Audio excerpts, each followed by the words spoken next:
Yes.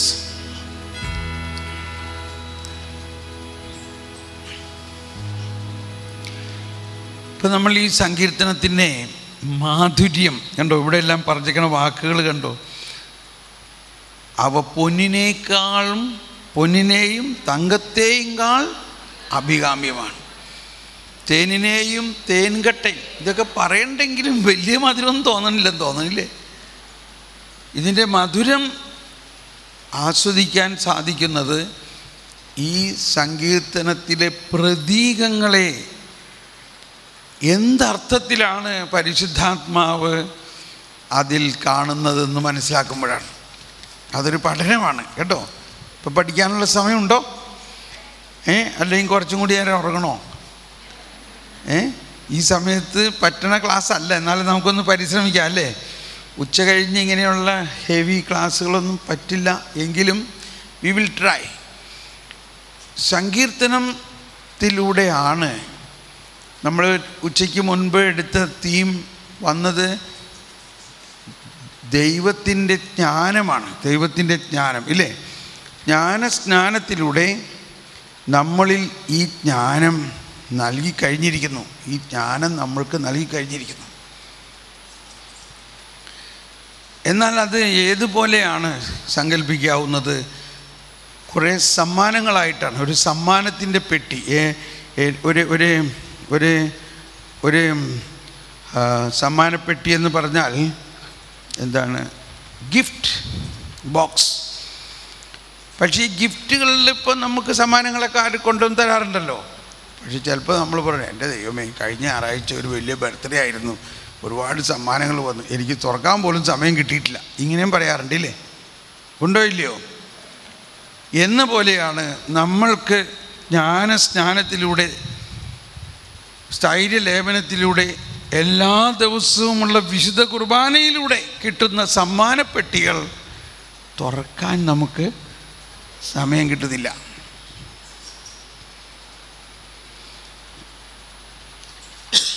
ക്ഷമിക്കണം കേട്ടോ, ഞാനിങ്ങനെയൊക്കെ പറയണത് ഒരു കാര്യം അവതരിപ്പിക്കാൻ വേണ്ടിയാണ്, കുറ്റം പറയാണെന്ന് വിചാരിക്കരുത്. എന്നാൽ ഈ 5 ദിവസങ്ങളിൽ നമ്മളതങ്ങ് തുറക്കാൻ പോവുകയാണ്. ഇനി ഞാൻ പറയുമ്പോൾ കുറച്ച് ഈ സങ്കീർത്തനത്തിൻ്റെ എക്സ്പ്ലനേഷനിലേക്ക് വരുന്നതിന് മുമ്പ് ഒരു ആമുഖമായിട്ടാണ് ഇത് പറയുന്നത്. നമ്മൾ ഒരു വശത്ത് ഭൗതികമായ മെറ്റീരിയലിസ്റ്റിക് ആയിട്ടുള്ള ഒരു അവസ്ഥയിലാണ് ജീവിക്കുന്നതെങ്കിലും നമ്മുടെ ജീവിതം ആത്മീയമാണ്, അനശ്വരമാണ്. നമ്മുടെ ജീവിതം അനശ്വരമായ രഹസ്യങ്ങളാണ് നമ്മൾ കൈകാര്യം ചെയ്യേണ്ടത്, ഈവൻ ചിന്തിക്കേണ്ടത്. അപ്പോൾ നമുക്കുണ്ടാകുന്ന ഒരു ഡൈക്കോട്ടമി, ഒരു കോൺഫ്ലിക്റ്റ് എന്താണെന്ന് വെച്ചാൽ, ഇത് പത്രോസിനും വരെ ഉണ്ടായിരുന്നതാണ്. പത്രോസിൻ്റെ ഒരു പ്രത്യേകത എന്താണ്? ചില നേരത്ത് ആളങ്ങ് ഭയങ്കര ദൈവിക കാര്യം പറയണത്, ചില നേരത്ത് പറയണത് വലിയ പൊട്ടത്തരങ്ങളാണ്. ഒറ്റ മിനിറ്റ് കൊണ്ട് മാറും. ഇതും ഒരു ആത്മീയതയുടെ അവസ്ഥയാണ്. ഇത് നമുക്കെല്ലാവർക്കും ഉള്ള ഒരു സംവിധാനമാണ്. അത് ആശ്വാസമുള്ളത് ഇതാണ്. പത്രോസും ഇങ്ങനെ തന്നെ ആയിരുന്നു ആശ്വാസം. പക്ഷെ എനിക്ക് തോന്നുന്നത് പത്രോസ് പന്തക്കുസ്തായ്ക്ക് മുമ്പായിരുന്നു അങ്ങനെ ആയിരുന്നു. പന്തക്കുസ്ത കഴിഞ്ഞിട്ട് പത്രോസ് അങ്ങനെ അധികം ആയിട്ടില്ല. ഒരു പ്രാവശ്യം പന്തക്കുസ്ത കഴിഞ്ഞിട്ടായിട്ടില്ല. അതൊന്നും മനസ്സിലാക്കണം. ഈശോ പറഞ്ഞു, ഞാൻ ആരാണെന്നാ നിങ്ങൾ പറയണേ എന്ന് പറഞ്ഞപ്പോൾ ബാക്കി ആർക്കും പറയാൻ പറ്റില്ല. പത്രോസ് ഉടനെ പറഞ്ഞു, അങ്ങ് ജീവിക്കുന്ന ദൈവത്തിൻ്റെ പുത്രനായ മിശിഹായാവുന്നു. അപ്പോൾ ഉടനെ കർത്താവ് പറഞ്ഞു, പത്രോസേ, ഇത് നിൻ്റെ ജഡരക്തങ്ങളല്ല, അതായത് നിൻ്റെ മാനുഷികമായ കഴിവുകൊണ്ടല്ല നീ ഇത് പറയുന്നത്, എൻ്റെ പിതാവ് നിനക്കിപ്പോൾ ഇത് വെളിപ്പെടുത്തി. അപ്പം അങ്ങനെയുള്ള ഒരു ട്രാക്കാണ് നമ്മളെല്ലാവർക്കും ഉണ്ടാവേണ്ടത്. കർത്താവ് പത്രോസിനെ അഭിനന്ദിച്ചു. എന്തുകൊണ്ടാണ്? പിതാവ് ഇപ്പോൾ വെളിപ്പെടുത്തി കൊടുത്തത്. പത്രോസിന് അതുപോലെ ഒരു ഒഫീഷ്യൽ ഡ്യൂട്ടിയാണ്. പത്രോസിനാണ് സഭയുടെ പാറയായിട്ട് പണിയാൻ പോകുന്നത്. അതുകൊണ്ട് പത്രോസിൻ്റെ ആ വിളിക്കനുസരിച്ചുള്ള ബോധ്യങ്ങൾ പരിശുദ്ധാത്മാവ് കൊടുക്കണം. പക്ഷേ 2 മിനിറ്റ് കഴിഞ്ഞപ്പോഴേ ആൾ മാറി. എന്നിട്ട് കർത്താവ് പറഞ്ഞു, നിങ്ങളിതാരോടും പറയരുത്, അത് ഞാനാണ് മിശിഹായാണെന്നുള്ള കാര്യം. നമുക്ക് പിന്നെ അതിൻ്റെ വിശദാംശത്തിലേക്ക് പോരാം. ഇപ്പോൾ ഈ പത്രോസിൻ്റെ കാര്യം പറയാൻ വേണ്ടിയാണ് പറയരുതെന്ന് പറഞ്ഞു. എന്നിട്ട് പറയാണ്, എനിക്ക് ജെറുസലേമിൽ പോകണം, അവിടെ അവരെന്നെ കൊല്ലാൻ നോക്കിയിരിക്കുകയാണ്. നമ്മളാണെങ്കിൽ പോകുമോ ആരെങ്കിലും നമ്മളെ കൊല്ലാൻ നോക്കിയിരിക്കുന്ന സ്ഥലത്തേക്ക്? ഇതൊക്കെ വലിയ കാര്യമാണ്. പ്രധാന പുരോഹിതന്മാരും ശാസ്ത്രിമാരും എന്നെ നോക്കിയിരിക്കുകയാണ്, അവരെന്നെ പീഡിപ്പിക്കും, അവരെന്നെ അടിക്കും, അവരെൻ്റെ മുഖത്ത് കാർപ്പിച്ച് തുപ്പും. ഇതൊക്കെ യേശയ്യായുടെ പ്രവചനങ്ങൾ ഈശോയുടെ ഉള്ളിൽ ഇരിക്കുന്നത് പറയാണ്. എന്നാൽ 3-ാം ദിവസം ഞാൻ ഇത് കേട്ടപ്പോൾ പത്രോസിന് ഭയങ്കര വേദനയായില്ലേ. എൻ്റെ കർത്താവിനെ പീഡിപ്പിക്കുന്നു, എൻ്റെ കർത്താവിനെ അവർ തല്ലുന്നു. അയ്യോ, വേണ്ട കർത്താവ്, അങ്ങനെയാണെങ്കിൽ അങ്ങ് പോകണ്ട, ഇവിടെ ഞങ്ങളുടെ കൂടെ നിന്നാ മതി. സ്നേഹം കൊണ്ട് പറഞ്ഞതല്ലേ. ഉടനെ കർത്താവ് പറഞ്ഞെന്താ കണ്ടോ? സാത്താനേ, നീ എൻ്റെ പിന്നാലെ പോവുക, നീ മുന്നിലല്ല, നീ എനിക്ക് പ്രതിബന്ധമാണ്. എന്നിട്ട് എന്താ പറഞ്ഞത്? നിന്റെ ചിന്തകൾ മാനുഷികമാണ്, ദൈവികമല്ല. ഞാൻ ഇത്രയും നേരവും വർണ്ണിച്ചത് ഈ ഒറ്റ വാക്കിനെ എക്സ്പ്ലെയിൻ ചെയ്യാനാണ്. നിങ്ങൾ എങ്ങനെ ചിന്തിക്കേണ്ടവരാണ്, അതാണ്.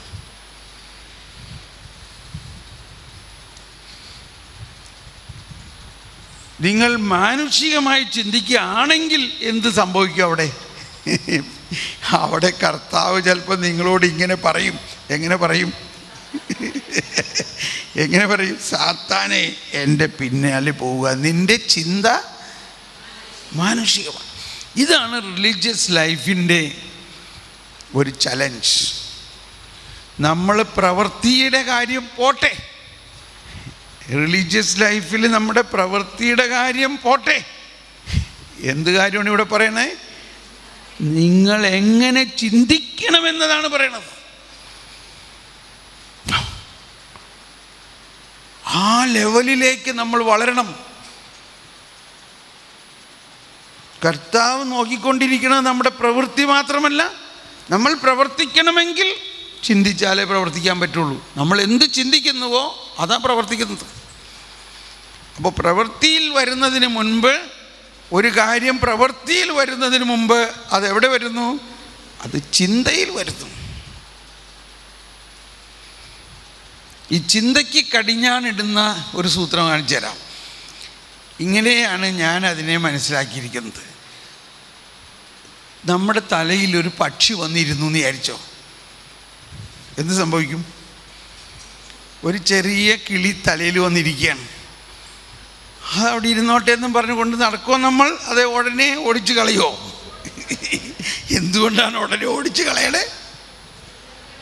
പറയണ്ട. കുറച്ച് നേരം ഈ പക്ഷിക്ക് ഇരിക്കാൻ സ്ഥലം കൊടുത്താൽ അതവിടെ അഴുക്കാക്കും എന്നുള്ളതിന് യാതൊരു സംശയമില്ല. അതുകൊണ്ട് ഉടനെ നമ്മൾ അതിനെ ഓടിച്ചു കളയും. എന്ന മാതിരിയാണ് മാനുഷികമായ ചിന്തകൾ നമ്മളിൽ ഇങ്ങനെ ധാരാളമായിട്ട് വരാം. അതിനെ എൻ്റർടൈൻ ചെയ്യാം നമുക്ക്. അപ്പോൾ നമ്മൾ എന്ത് സംഭവിക്കും? നമ്മുടെ ദൈവികമായ ചിന്തയ്ക്ക് നേരെ ഒപ്പോസിഷനാണത്. അതാണ് ഈശോ പറഞ്ഞത്, നീ എനിക്കൊരു പ്രതിബന്ധമാണ്. എന്താണ് പ്രതിബന്ധം? ചിന്ത. എന്തിനാ ഞാനിതൊക്കെ പറഞ്ഞതിപ്പോൾ? ഇതെല്ലാം പറഞ്ഞതിൻ്റെ കാര്യം ഈ സങ്കീർത്തനങ്ങൾ എങ്ങനെ മനസ്സിലാക്കണം എന്നതിനെക്കുറിച്ചാണ്. നമ്മൾ വചനം വായിക്കുമ്പോൾ, സങ്കീർത്തനങ്ങൾ വായിക്കുമ്പോൾ ആദ്യം നമ്മൾക്ക് വരുന്ന ചിന്ത മാനുഷികമായ, ഉപരിപ്ലവമായ, ലൗകികമായ, അതിൻ്റെ അക്ഷരാർത്ഥത്തിലുള്ള ചിന്തയാണ് വരുന്നത്. അതിനെ നേരെ മാറ്റി, അതിനെ മാറ്റണം. അതിനെ മാറ്റിയിട്ട് എന്താണ് ഇതിൽ ദൈവം ദൈവികമായ ചിന്ത എന്നുള്ളത് കണ്ടുപിടിക്കണം. യേശുവിൻ്റെ ദൈവരാജ്യമാകുന്ന അച്ചുതണ്ടിൽ നിന്നിട്ടായിരിക്കണം ഇതിനെല്ലാം വ്യാഖ്യാനിക്കേണ്ടത്. യേശുവിൻ്റെ ദൈവരാജ്യമാകുന്ന കരുണാസമ്പന്നനാകുന്ന സ്നേഹം മാത്രമാകുന്ന ആ ദൈവരാജ്യത്തിൻ്റെ അച്ചുതണ്ടിൽ നിന്ന് വേണം ഇതിനെ വ്യാഖ്യാനിക്കാൻ.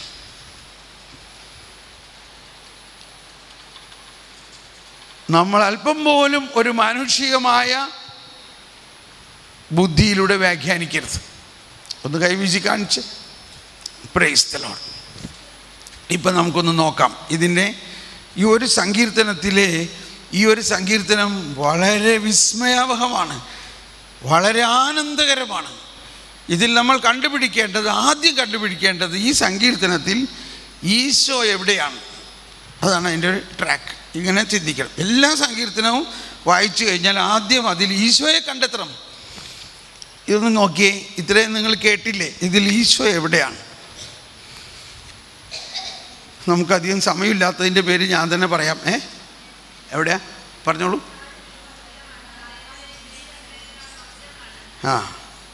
അവിടെ ഈശോ ഉണ്ടല്ലേ.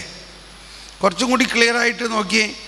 അതിൻ്റെ ഏറ്റവും അവസാനം നോക്കിയേ, എൻ്റെ അഭയശിലയും പഠിമ എൻ്റെ അഭയശിലയും വിമോചനം ആയ കർത്താവേ. പടി ജെസ്സി. എൻ്റെ അഭയശിലയും വിമോചകനും ആയ കർത്താവേ, എൻ്റെ അധരങ്ങളിലെ വാക്കുകളും ഹൃദയത്തിലെ വിചാരങ്ങളും അങ്ങയുടെ ദൃഷ്ടിയിൽ സ്വീകാര്യമായിരിക്കട്ടെ.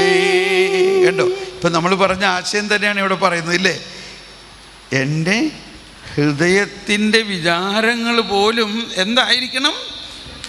അങ്ങയുടെ ദൃഷ്ടിയിൽ സ്വീകാര്യമായിരിക്കണം. പക്ഷെ നമ്മളിപ്പോൾ ഇവിടെ ഉദ്ദേശിക്കുന്നത് യേശു ആരാണ്?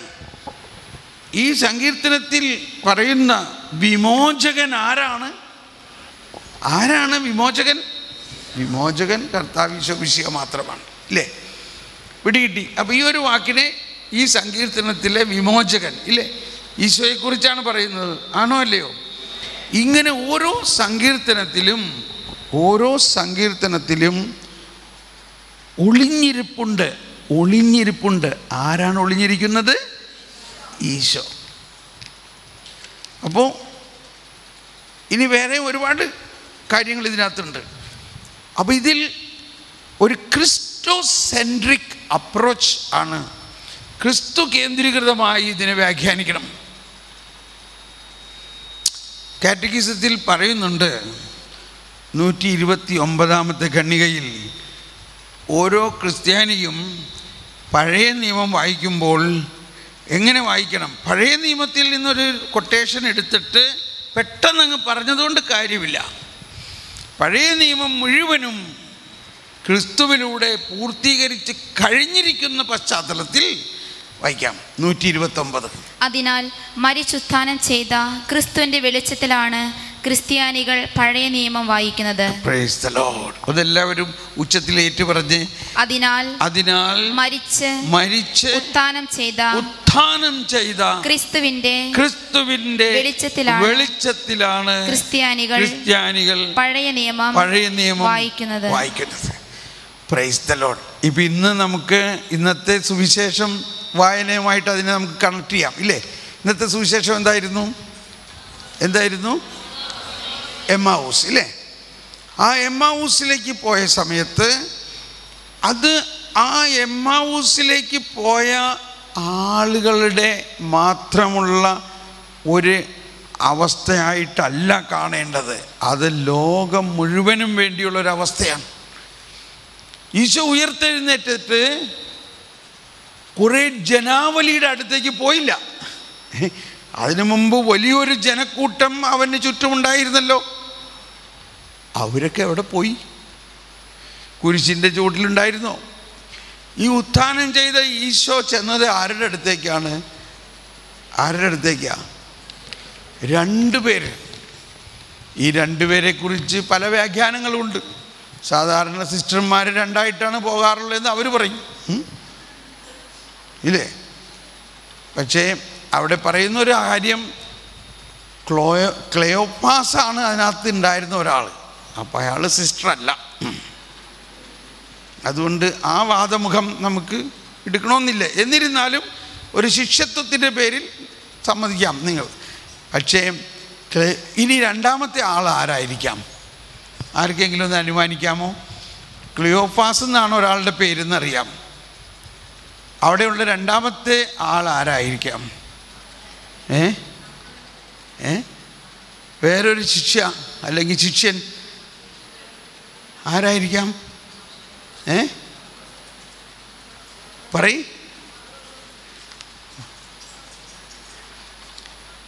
വേറൊരു സ്ഥലത്ത് എഴുതിയിട്ടുണ്ട്, കുരിശിൻ്റെ ചുവട്ടിൽ ആരെല്ലാം ഉണ്ടായിരുന്ന ലിസ്റ്റിൽ ക്ലിയോപ്പാസും ഭാര്യയും ഉണ്ടായിരുന്ന എഴുതിയിട്ടുണ്ട്. ഉണ്ടോ? അപ്പോൾ അവർ ജെറൂസലേം വിട്ട് പോകുമ്പോൾ സാധാരണഗതിയിൽ ഭാര്യ ഒറ്റയ്ക്ക് പോകില്ലല്ലോ. ക്ലിയോപ്പാസ് ഭാര്യനെ വേറെ വഴിക്ക് വിടുമോ? അപ്പോൾ ക്ലിയോപ്പാസും ഭാര്യയുമാണ് അവിടെ പോയത്, ഭാര്യയും ഭർത്താവും. ഓക്കെ, അത് വേറൊരു വിഷയം. ഇവിടെ എന്തുകൊണ്ട് ഉയർത്തെഴുന്നേറ്റ കർത്താവ് അവരോടൊപ്പം നടന്നിട്ടും അവർക്ക് മനസ്സിലായില്ല? എന്നാൽ പിന്നീട് ഇന്ന് വായിക്കാത്തൊരു വചനം ആയിരിക്കാം, 24:45 പറയുകയാണ്, ഉയർത്തെഴുന്നേറ്റതിന് ശേഷമാണ് ഈ വിശുദ്ധ ലിഖിതങ്ങളുടെ പൊരുൾ മനസ്സിലാക്കാൻ തക്ക വിധത്തിൽ മനുഷ്യരുടെ മനസ്സ് തുറന്നത്. അത് അവർ 2 പേരുടെയും കാര്യം മാത്രമല്ല. ഈ സങ്കീർത്തനങ്ങളും പഴയ നിയമത്തിലെ എല്ലാ പുസ്തകങ്ങളും പൂട്ടിവെച്ചിരിക്കുകയായിരുന്നു. അത് പെട്ടെന്ന് മനസ്സിലാകരുത് എന്ന് മനസ്സിലാകണം. അത് ഉത്ഥാനത്തിന് ശേഷമേ അത് മനസ്സിലാകാവൂ. അതിനെക്കുറിച്ച് വിശദമായിട്ട് നമുക്ക് പിന്നീട് പഠിക്കാം. അപ്പോൾ ഇപ്പം നമ്മൾ മനസ്സിലാക്കേണ്ട ഒരു വശം ഇതാണ്. ഈ സങ്കീർത്തനത്തിൻ്റെ ആദ്യം, ഈ 19ാം സങ്കീർത്തനം നമ്മൾ കുർബാനയിൽ പാടാറുള്ളൊരു സങ്കീർത്തനമാണ്. കുർബാനയിൽ എവിടെ അത് പാടുന്നത്? വെരി ഗുഡ്, ഒന്ന് പാടിയേ.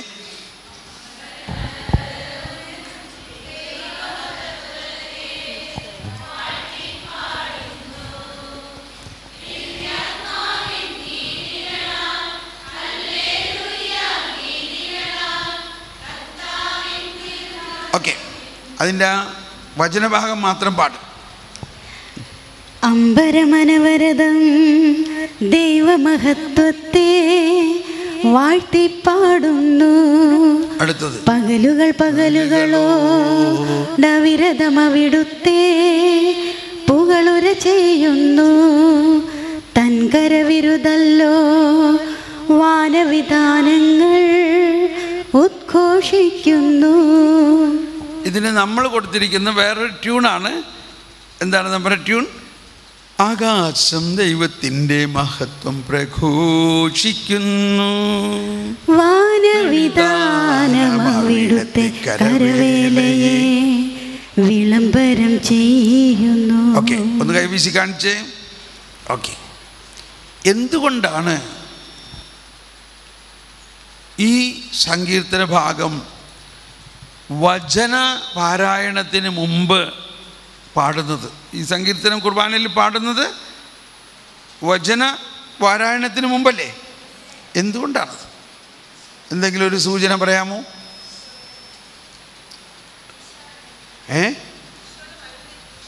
ഈശോയുടെ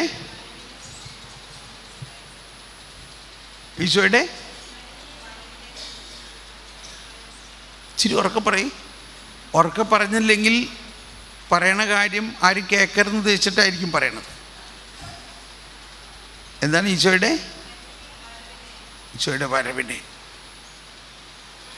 ഓക്കെ, അമ്പരമനവരം തന്നെ എടുത്ത് പാടിയേ. അമ്പരമനവരതം ദൈവമഹത്വത്തെ വാഴ്ത്തിപ്പാടുന്നു. ഈ അമ്പരം, ഈ ആകാശവും ഈ വാനവിധാനങ്ങൾ ദൈവമഹത്വത്തെ പാടുന്നു. എന്തുകൊണ്ടാണ് അവർ ദൈവത്തെ മഹത്വപ്പെടുത്തുന്നത്? തൻ കരവിരുതല്ലോ വാനവിധാനങ്ങൾ ഉദ്ഘോഷിക്കുന്നു. ഈ വാനവിധാനങ്ങൾ ഉദ്ഘോഷിക്കുന്നു. എന്താ അവർ ഉദ്ഘോഷിക്കുന്നത്? ഈ വാനവിധാനങ്ങളും ഈ കവുങ്ങും തെങ്ങും മാവും പ്ലാവും ഇവരെല്ലാം പാടുന്നു. എന്താ അവർ പാടുന്നത്? തൻകര വിരുതല്ലോ. ഞങ്ങളെല്ലാം ഇവിടെ നിൽക്കുന്നതിൻ്റെ കാരണം എന്താണ്? ദൈവമാണ് ഞങ്ങളെ സൃഷ്ടിച്ചത്. എങ്ങനെയാണ് ദൈവം ഇവരെ സൃഷ്ടിച്ചത്? എങ്ങനെയാണ് ദൈവം ഈ വാനവിധാനങ്ങളെ സൃഷ്ടിച്ചത്? തൻ്റെ വചനത്താലാണ് സൃഷ്ടിച്ചത്. ആ വചനമാണ് ഇപ്പോൾ നിങ്ങൾ ശ്രവിക്കാൻ പോകുന്നത്.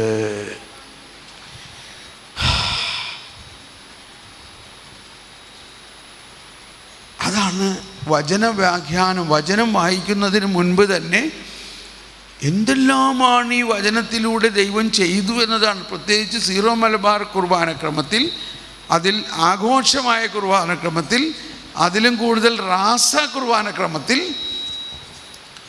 പഴയ നിയമം വായിക്കുന്നതിന് മുൻപ്, പുതിയ ലേഖന ഭാഗം വായിക്കുന്നതിന് മുമ്പ്, സുവിശേഷം വായിക്കുന്നതിന് മുമ്പ്, ഇതിൻ്റെ എല്ലാം വ്യാപ്തി ഒന്ന് മനസ്സിലാക്കിയിട്ട് നിങ്ങളിത് കേൾക്കണം എന്നുള്ള രീതിയിലാണ് കേട്ടോ.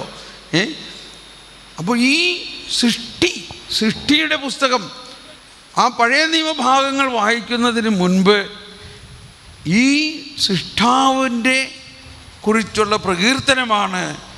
വചനത്തിലൂടെയാണ് ദൈവം ഈ വാനവിധാനങ്ങളെ സൃഷ്ടിച്ചത് എന്ന് വാനവിധാനങ്ങൾ ഉദ്ഘോഷിക്കുന്നു. ഇനി ഒന്ന് പാടിയേ. തൻകരവിരുതല്ലോ വാനവിധാനങ്ങൾ ഉദ്ഘോഷിക്കുന്നു. ഇനി നമ്മുടെ പാട്ട് പാടിയേ, നമ്മുടെ ട്യൂണില്. ആകാശം ദൈവത്തിൻ്റെ മഹത്വം പ്രഘോഷിക്കുന്നു. വാനവിധാനം അവിടുത്തെ കരവേലയെ വിളംബരം ചെയ്യുന്നു. വാനവിധാനം ദൈവത്തിൻ്റെ കരവേലയെ വിളംബരം ചെയ്യുന്നു.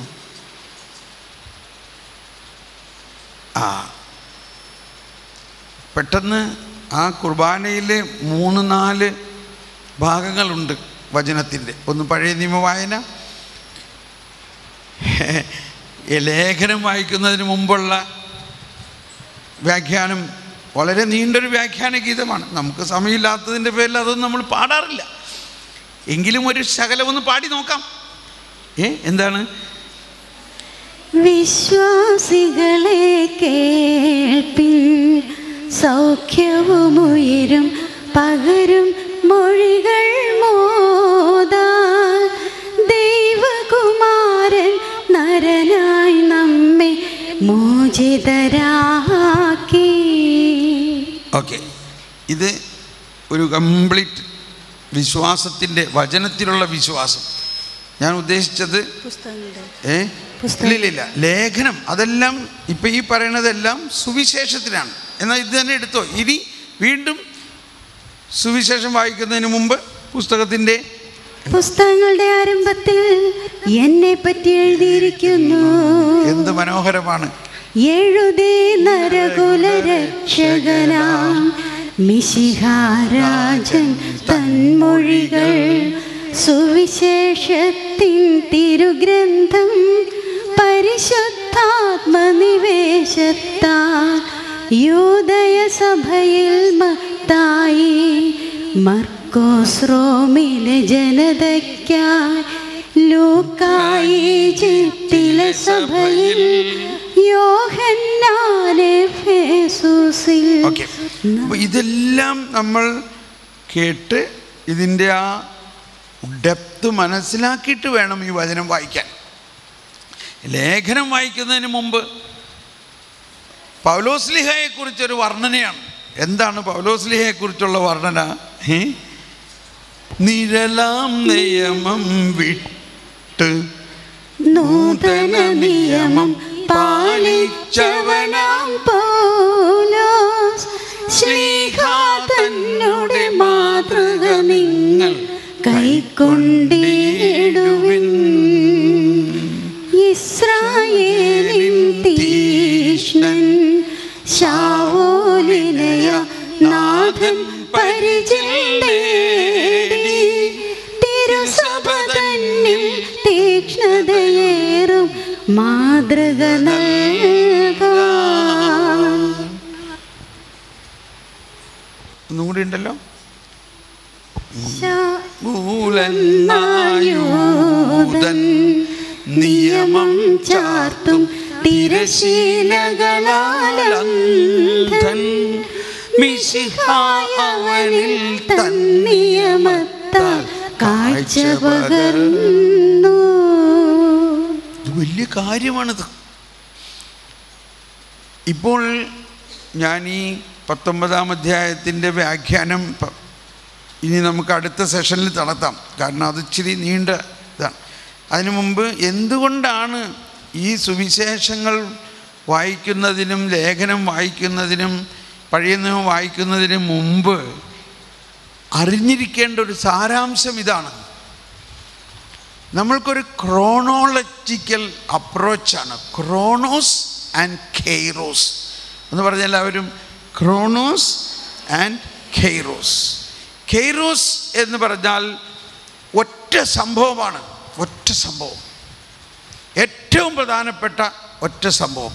എന്താണ് ബൈബിളിലെ ഏറ്റവും പ്രധാനപ്പെട്ട ഒറ്റ സംഭവം? എന്താണ്? ക്രിസ്തുവിൻ്റെ വരവ്, അല്ലെങ്കിൽ ക്രിസ്തു സംഭവം. പീഡാനുഭവം, മരണം, സംസ്കാരം, ഉത്ഥാനം. അതാണ് കെയ്റോസ്. എന്നാൽ ക്രോണോസ് എന്ന് പറഞ്ഞത് ക്രോണിക്കൽ, സമയം. ഇത് ക്രോണോമീറ്റർ എന്ന് പറയും, വാച്ച്. അതായത് സമയാസ്പദമായ വൺ ആഫ്റ്റർ അനദർ ആയിട്ടുള്ള നിരവധി സംഭവങ്ങൾ ബൈബിളിൽ ഉണ്ട്. അതിനാണ് ക്രോണോസ് എന്ന് പറയുന്നത്. അപ്പോൾ ഈ ക്രോണോസും കൈറോസും തമ്മിലുള്ള ബന്ധം മനസ്സിലാക്കണം. ബൈബിളിൽ ഇന്നോടത്ത് ഇങ്ങനെ പറഞ്ഞേക്കണമെന്ന് പെട്ടെന്ന് പറഞ്ഞതുകൊണ്ട് കാര്യമില്ല. അത് ആരോട് എപ്പോൾ എന്തിനു പറഞ്ഞു എന്നറിയണം. അത് കെയ്റോസുമായിട്ട് എന്താ ബന്ധമെന്നറിയണം. അപ്പോൾ ക്രോണോസ് എന്ന് പറയുന്നത് പഴയ നിയമത്തിൽ നിരവധി സംഭവങ്ങൾ വൺ ആഫ്റ്റർ അനദർ, ക്രോണോളജിക്കൽ, അതായത് സമയാസ്പദമായി ഒന്ന് കഴിഞ്ഞ് അതിനെ മാറ്റാൻ പറ്റില്ല. ആ ഓർഡറിൽ ആണത്. ആ ഓർഡറിനൊരർത്ഥമുണ്ട്. ഇപ്പോൾ ഞാൻ പറഞ്ഞു, ഈ ലത്തീൻ നമ്മളുടെ ആരാധനാക്രമത്തിലും ഈസ്റ്റർ നൈറ്റിൽ, ലത്തീൻ ആരാധനാക്രമത്തിൽ ഈസ്റ്റർ നൈറ്റിൽ വായിച്ച ഭാഗം ഇതാണ്. ആദ്യം ഉൽപ്പത്തിയിലെ സൃഷ്ടിയുടെ പുസ്തകം വായിച്ചു. പിന്നെ അബ്രാഹത്തിനോട് ദൈവം വിളിച്ചതും അബ്രാഹത്തിൻ്റെ ബലി, പിന്നെ മോശയെ ദൈവം വിളിക്കുന്നതും മോശയെ അയക്കുന്നതും മോശ ദൈവജനത്തെ ചെങ്കടൽ കടത്തുന്നതും, പിന്നെ ഏശയ്യായിൽ യേശുവിനെക്കുറിച്ച് പറഞ്ഞിരിക്കുന്നത്, പിന്നെ ജെറമിയായിൽ പറഞ്ഞിരിക്കുന്ന പുതിയ നിയമത്തെക്കുറിച്ചുള്ള, പിന്നെ എസക്കിയലിൽ പറഞ്ഞിരിക്കുന്നത്. ഇപ്പം എന്തെല്ലാം പറഞ്ഞു? ഇത് ഞാൻ ഈ കഴിഞ്ഞ ശനിയാഴ്ച രാത്രി കേട്ടതാണ്. കണ്ടോ, എനിക്ക് ജർമ്മൻ ഭാഷയിലാണ് കേട്ടതെങ്കിലും ആ ക്രോണോസ് എന്നുള്ള ഒരു ആശയം എൻ്റെ അകത്ത് കിടക്കുന്നത് കൊണ്ട് എനിക്കത് ഇപ്പോഴും എൻ്റെ മനസ്സിൽ തങ്ങി നിൽക്കുകയാണ്. ഉൽപ്പത്തി 12-ാം അധ്യായവും 22-ാം അധ്യായവും അബ്രാഹത്തിൻ്റെ ബലി, പിന്നെ പുറപ്പാട് മോശ മുൾപ്പടർപ്പിൽ നിൽക്കുന്നു, അത് കഴിഞ്ഞിട്ട് മോശ ജനത്തെ കടത്തുന്നു. ഇതെല്ലാം വരാനിരിക്കുന്ന യേശുവിനുമായിട്ട് ബന്ധപ്പെട്ട് തെറ്റിയാണ് ഇതെല്ലാം. അപ്പോൾ ഇതൊരു ക്രോണോസ് ആണെങ്കിലും ഈ ക്രോണോസ് എല്ലാം ഇതിൻ്റെ അർത്ഥമുണ്ടാകുന്നത്, എന്തുകൊണ്ടാണ് ഇതിനൊരു അർത്ഥവും ശക്തിയും ഉണ്ടാകുന്നത്? ഇത് കെയ്റോസുമായിട്ട് ബന്ധപ്പെട്ടതുകൊണ്ടാണ്. കെയ്റോസ് എന്നത് ക്രിസ്തു സംഭവം. ആ മോശ തന്നെ വരാനിരിക്കുന്ന ക്രിസ്തുവിൻ്റെ പ്രതിരൂപമാണ്. ആ ചെങ്കടൽ കിടക്കുന്നത് ഈ ക്രിസ്തുവിൻ്റെ പാസ് ഓവറിൻ്റെ പ്രതിരൂപമാണ്. അന്ന് മുതലാണ് പാസ് ഓവർ ഫീസ്റ്റ് ഉണ്ടായത് തന്നെ. പാസ് ഓവർ എന്താണ്? പാസ് ഓവർ എന്ന് പറഞ്ഞാൽ passover from the slavery to victory, അടിമത്വത്തിൽ നിന്ന് സ്വാതന്ത്ര്യത്തിലേക്കുള്ള. എന്തോ ഒരു മനോഹരമാണ്. അബ്രാഹത്തിനെ വിളിക്കുന്നു, അബ്രാഹത്തിനോട് വാഗ്ദാനം ചെയ്യുന്നു, അബ്രാഹത്തിനോട് ഉടമ്പടി ചെയ്യുന്നു, അതെല്ലാം. അപ്പോൾ ഈ ക്രോണോസ്, ഈവൻ ഉൽപ്പത്തി പുസ്തകത്തിൽ പ്രകാശമുണ്ടാകട്ടെ എന്ന് പറഞ്ഞപ്പോൾ പ്രകാശമുണ്ടായി എന്നത് ഈ ഉയർപ്പ് ഞായറാഴ്ചയിലത്തെ ആ ഈ ലത്തീൻ ആരാധനാക്രമത്തിൽ ആ പ്രകാശം അവർ പുറത്ത് തീയിട്ടിട്ട് ആ തീയിൽ നിന്നൊരു മെഴുകുതിരി, വലിയ മെഴുകുതിരി കത്തിച്ചിട്ട് പള്ളി മുഴുവൻ ഇരുട്ടായിരിക്കും. ലൂമൻ ക്രിസ്റ്റി എന്ന് പറഞ്ഞുകൊണ്ട്, ക്രിസ്തുവിൻ്റെ പ്രകാശം എന്ന് പറഞ്ഞുകൊണ്ട് ആ മെഴുകുതിരിയും കൊണ്ട് വരുമ്പോൾ പള്ളിയിലെല്ലാവരും അതിൽ നിന്ന് മെഴുകുതിരി കത്തിച്ച് മുഴുവൻ പ്രകാശമാകുമ്പോൾ എന്തോ ഒരു വലിയ അർത്ഥമാണ്. അതാണ് ഉൽപ്പത്തിയിൽ പറഞ്ഞ പ്രകാശം. പ്രകാശമുണ്ടാകട്ടെ എന്ന് പറഞ്ഞത് ഈ ഉയർത്തെഴുന്നേൽക്കാൻ പോകുന്ന കർത്താവിനെ കുറിച്ചാണ് അതവിടെ പറഞ്ഞിരിക്കുന്നതെന്ന് നമ്മൾ ഇതിനെ കണക്ട് ചെയ്യണം. ക്രോണോസ്. അപ്പോൾ പഴയ നിയമത്തിലെ ഏത് ഭാഗം വായിക്കുമ്പോഴും അത് ക്രോണോസാണ്, അത് കൈറോസുമായിട്ട് ബന്ധമുണ്ട്. ആ ബന്ധം കണ്ടുപിടിക്കണം നമ്മൾ. ആ ബന്ധം കണ്ടുപിടിക്കുമ്പോഴാണ് ഫറവോ പറഞ്ഞു, ഇസ്രായേൽക്കാരോട് കർത്താവ് പറഞ്ഞു, ഇന്ന് നിങ്ങൾ കുഞ്ഞാടിനെ ബലിയർപ്പിച്ച് കുഞ്ഞാടിൻ്റെ രക്തം നിങ്ങളുടെ കട്ട്ളപ്പടികളിൽ പൂശണം. കുഞ്ഞാടിൻ്റെ രക്തം പൂശിയ കട്ട്ളപ്പടികളിൽ സംഹാരദൂതൻ പ്രവേശിക്കുകയില്ല. ഇന്ന് നിങ്ങളുടെ വിമോചനത്തിൻ്റെ ദിവസമാണ്. എന്തുകൊണ്ടാണ് ആ കുഞ്ഞാടിൻ്റെ രക്തം പുരണ്ട കട്ട്ളപ്പടിയിൽ സംഹാരദൂതൻ പ്രവേശിക്കാൻ സാധിക്കാഞ്ഞത്? ആ കുഞ്ഞാടിൻ്റെ രക്തം പുരണ്ട കട്ട്ളപ്പടി, ആ കുഞ്ഞാടിൻ്റെ രക്തം എന്ന് പറയുന്നത് വരാനിരിക്കുന്ന യേശുവാകുന്ന ദിവ്യ കുഞ്ഞാടിൻ്റെ രക്തത്തിൻ്റെ ഒരു ആൻറ്റിസിപ്പേറ്ററി എക്സ്പീരിയൻസ് ആണ്. ആ വരാനിരിക്കുന്ന കൈറോസിൻ്റെ ദിവ്യ കുഞ്ഞാടായ യേശുവിൻ്റെ രക്തത്തിൻ്റെ ഒരു മുൻ അനുഭവം അത്ര ശക്തമായി അവരെ അടിമത്വത്തിൽ നിന്നും സ്വാതന്ത്ര്യത്തിലേക്ക് കൊണ്ടുവരികയും ആ ഭവനങ്ങളിൽ സംഹാരദൂതൻ പ്രവേശിക്കാൻ സാധിച്ചില്ല എങ്കിൽ ജ്ഞാനസ്നാനത്തിലൂടെയും സ്ഥൈര്യലേപനത്തിലൂടെയും വിശുദ്ധ കുർബാനയിലൂടെയും യേശുവാകുന്ന ദിവ്യ കുഞ്ഞാടിൻ്റെ രക്തത്താൽ മുദ്രകുത്തപ്പെട്ടിരിക്കുന്ന ഈ ആത്മാവിൻ്റെ ഉള്ളിൽ എങ്ങനെ ഒരു സംഹാരദൂതൻ കടക്കും? Praise the Lord. ഇതാണ് നമ്മുടെ വിശ്വാസം.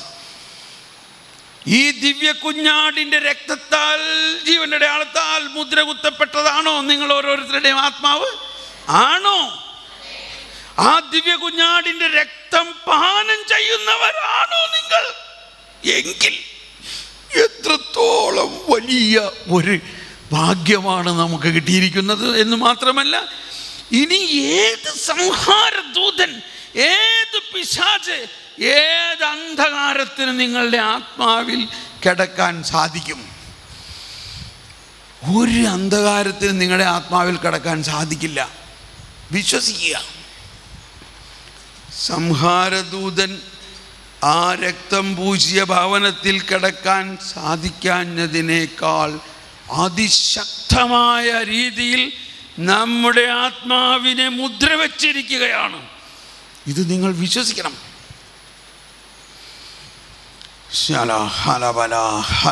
നമുക്കൊന്ന് സ്തുതിക്കാം. കർത്താവേ, നന്ദി.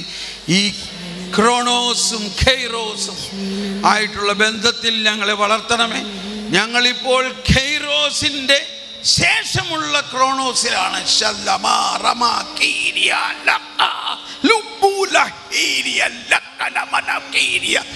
പരിശുദ്ധാത്മാവേ, ഞങ്ങളുടെ വിശ്വാസം വർദ്ധിപ്പിക്കണമേ, ഞങ്ങളുടെ വിശ്വാസം വർദ്ധിപ്പിക്കണമേ. ഹറലബ ഹുറുലഹ ശല്ലബ ശല്ലബ ശല്ലബ. Praise the lord. നമ്മളിപ്പോൾ ചായ കുടിക്കാൻ പോകുന്നു. ചായ കുടിച്ചതിന് ശേഷം നിങ്ങൾക്ക് ലോങ് ബ്രേക്കാണ്, ലോങ് ബ്രേക്ക്, നീണ്ട ഒരു ഇടവേള.